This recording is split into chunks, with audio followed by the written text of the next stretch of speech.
Praise lord. దేవుని స్తోత్రం. క్రీస్తు దేవుని బిడ్డలారా, ఉదయకాలమున ప్రభు యేసు క్రీస్తు వారి శ్రేష్టమైన నామం మీ అందరికీ శుభవందనాలు తెలియజేస్తున్నాను. శిలువ శ్రమల పర్వకాలములో ఈ పరిశుద్ధ వారంలో దేవుని ఘనమైన నామాన్ని స్తుతించే ధన్యత దేవుడు మనకి ఇచ్చినందుకే దేవునికి వందనాలు చెల్లిస్తున్నాం. గమనించండి, ప్రభువుతో ప్రతిదినము అరుణోదయ దర్శనము శిలువ శ్రమల పర్వకాలంలో అనుదిన వాక్యాన్ని, అనుదిన ఆశీర్వాదాలు పొందుటకు దేవుడు మనకిచ్చిన గొప్ప ధన్యతను బట్టి దేవునికి వందనాలు, స్తుతులు, స్తోత్రాలు చెల్లిస్తున్నాం.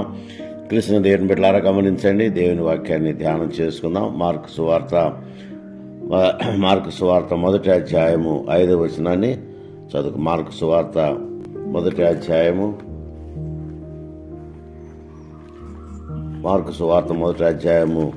35వ వచనాన్ని ధ్యానం చేసుకుందాం. ఆయన పెందలక్కడ లేచి ఇంకా చీకటి ఉండగానే అరణ్యంలోకి వెళ్ళి ఆయన అక్కడ ప్రార్థన చేసినట్లుగా దేవుని బిడ్డలకు జ్ఞాపకం చేసుకుందాం. అలాగే లోకా సువార్త 6వ అధ్యాయం 12వ వచనం గమనిస్తే, ఆ దినముల యందు ప్రార్థన చేయుటకు కొండకు వెళ్లి దేవుని ప్రార్థించుట యందు రాత్రి గడిపెను. దేవుని బిడ్డలారా, గమనించండి, ఈ దినం ఒక ప్రత్యేకమైన దినం. ఎందుకంటే శిలువ శ్రమల పర్వకాలములో మట్ల ఆదివారము ప్రభువారు జయప్రవేశంలో కార్యాలు జరిగించాడు. తర్వాత సోమవారము అంజూరపు చెట్టును శపించాడు. దేవుని యొక్క కార్యం అక్కడ జరిగించినట్టుగా చూస్తున్నాం. మంగళవారం దేవుని యొక్క సాన్నిధ్యంలో శ్రమల దినములో దేవుని యొక్క సన్నిధిలో ప్రభువారు ప్రధాన యాజకులతో పెద్దలతో మాట్లాడిన దినాన్ని మనం జ్ఞాపకం చేసుకుంటున్నాం. ఈ దినము మరి పరలోక విజ్ఞాపన దినము అంటారు. పరలోక విజ్ఞాపన దినం. ఆ దినములందు ప్రభువారు ప్రార్థన చేయుటకు కొండకు వెళ్లి దేవుని ప్రార్థించుటందు రాత్రి గడిపినట్లుగా లోకా సువార్త 6వ అధ్యాయం 12వ వచనం చూస్తున్నాం.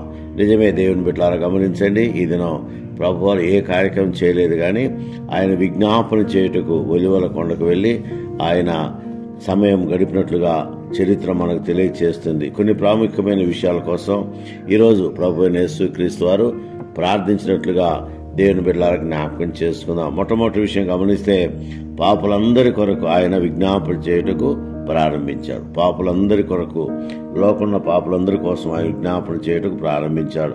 యెషయా గ్రంథం 53వ అధ్యాయం 37వ వచనము, రోమీయులకు రాసిన పత్రిక 8:34, ఎబ్రీ 7:5 మనం గమనిస్తే ఆయన ప్రజలందరి కోసం విజ్ఞాపన చేసినట్లుగా దేవుని బిడ్డలకు జ్ఞాపకం చేసుకుందాం. రెండవ ప్రాముఖ్యమైన విషయం, మనందరి పక్షమున మానవుల రక్షణ కొరకు ఆయన ప్రార్థించుటకు ఒలివల కొండకు వెళ్ళాడు. మనందరి రక్షణార్థమై ఆయన ఒలివల కొండపైన ప్రార్థించినట్లుగా దేవుని బిడ్డలకు జ్ఞాపకం చేసుకుందాం. అందుకనే దేవుని బిడ్డలను గమనించండి, ప్రభు ప్రజలందరి కొరకు ఆయన విజ్ఞాపన చేయుటకు మధ్యవర్తిగా ఆయన ప్రార్థించుటకు ఒలివల కొండకెళ్ళి దినమంతా కూడా ఆయన ప్రార్థించినట్లుగా చరిత్ర మనకు తెలియజేస్తుంది. తర్వాత అంత మాత్రమే కాదు, తనను హింసించబో వారి కోసం ఆయన ప్రార్థిస్తున్నాడు.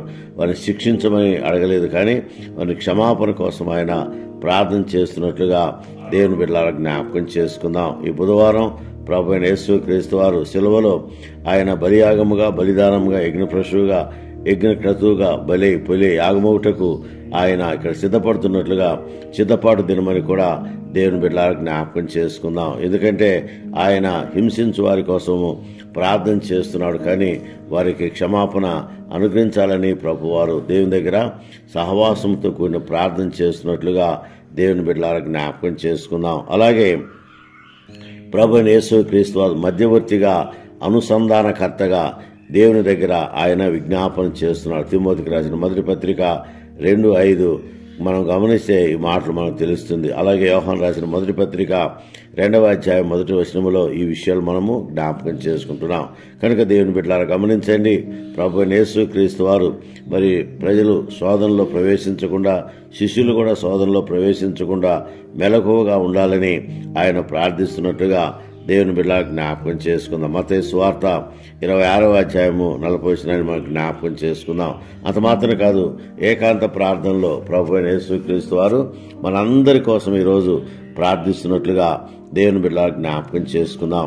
సమస్త మానవాళి సమస్త పాపముల కొరకు పాప పరిహారార్థమై శిలువ యందు తాను పాప పరిహారార్థం చేయుటకు ఆయన సిద్ధపడుతున్నట్లుగా దేవుని బిడ్డలకు జ్ఞాపకం చేసుకుందాం. అంత మాత్రమే కాదు, మానవులందరి కోసం ఆయన బలవుటకే ఆయన లోకానికి వచ్చాడు కనుక ఆ సత్యాన్ని తండ్రి దగ్గర విజ్ఞాపన చేస్తూ ఈరోజు ప్రభువైన యేసుక్రీస్తు వారు విజ్ఞాపనలో తన కర్తవ్యాన్ని నెరవేర్చినట్లుగా దేవుని బిడ్డలకు జ్ఞాపకం చేసుకుంది. హెబ్రీయులకు రాసిన పత్రిక 7వ అధ్యాయం మనం గమనించగలం. రోమీయులకు రాసిన పత్రిక 8:3 కూడా ఈ విషయాన్ని మనము చూడగలం. అంత మాత్రమే కాదు, దేవుని బిడ్డలకు గమనించండి, 5 బలులు ఉన్నాయి.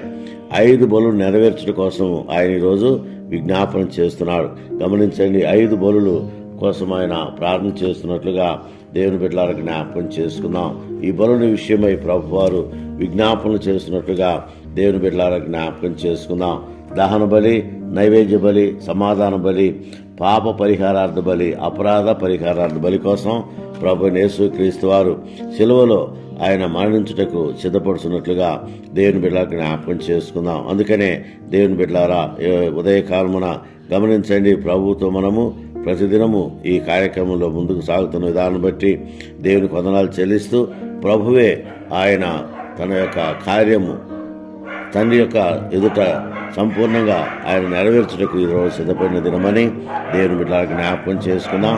పరలోకపు విజ్ఞాపన దినమని కూడా దేవుని బిడ్డలారా మనకు జ్ఞాపకం చేసుకుందాం. ప్రభువైన యేసుక్రీస్తు వారు మనందరి కోసం సిలువలో బలియాగముగా, బలిదానముగా, యజ్ఞప్రశువుగా, యజ్ఞప్రతువుగా, పొలి యాగమైనట్లుగా దేవుని బిడ్డలకు జ్ఞాపకం చేసుకుని ఆయన సన్నిధిలో ముందుకు సాగినట్లు తండ్రి, కుమార, పరిశుద్ధాత్మ దేవుడు వాళ్ళందరినీ దినము తన కృపలో జ్ఞాపకం చేసుకుని ఆశీర్వాదంతో నింపి దీవించినట్లు పరిశుద్ధాత్మ దేవుడు